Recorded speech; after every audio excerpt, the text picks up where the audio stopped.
طب يا جدعان المطعم ده لقيته عامل خصم 50%، كل البلوجرز قالوا عليه جامد وبتاع، والمطعم ده هو ابن الباشا. وخلينا نبدا اول حاجه بقى بسندوتشين، واحد مسميه بسيوني بسيوني والتاني حازم حازم، وبيبقى عباره عن شاورما فراخ مع موتزاريلا. انا اصلا بحب الشاورما بالموتزاريلا، فيلا بينا بقى على حازم حازم اللي هو بشاورما اللحمه. بصوا ده كده شكل السندوتش من القلب، هو في شاورما لحمه مع شويه صوصات تانية.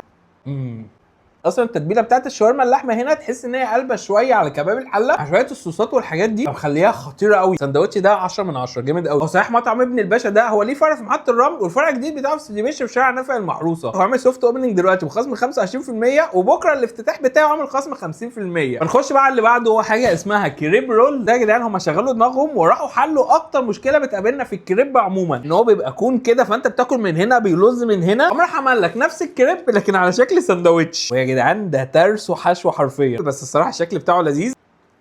كان ده يا جدعان بيلعب في الثوابت قوي يعني. عجينه الكريب نفسها حلوه قوي، مع طبعا الشاورما بتاعت ابن الباشا الخطيره ما اقدرش اتكلم عنها. فنخش بقى على اللي بعده، وهي اكتر حاجه الناس كانت بتتكلم عنها عموما، وهو سندوتش اسمه كلاش. بس التويستايه ان شاورما الفراخ هنا معموله مع فراخ بروست، مليان شاورما فراخ مع بروست. حلو قوي الصوص ده. عارف احساس لما تشير انت وصاحبك، واحد يجيب شاورما فراخ والتاني يجيب سندوتش زنجر، وتقعدوا بقى تقسموا مع بعض وبتاع؟ انا حاسس نفس التقسيمه دي لكن في سندوتش واحد. يلا بينا بقى على كلاش الشاورما اللحمه. ده بيبقى شاورما لحمه معاها صدق. شاورما اللحمه بتاعتهم حلوه قوي قوي قوي.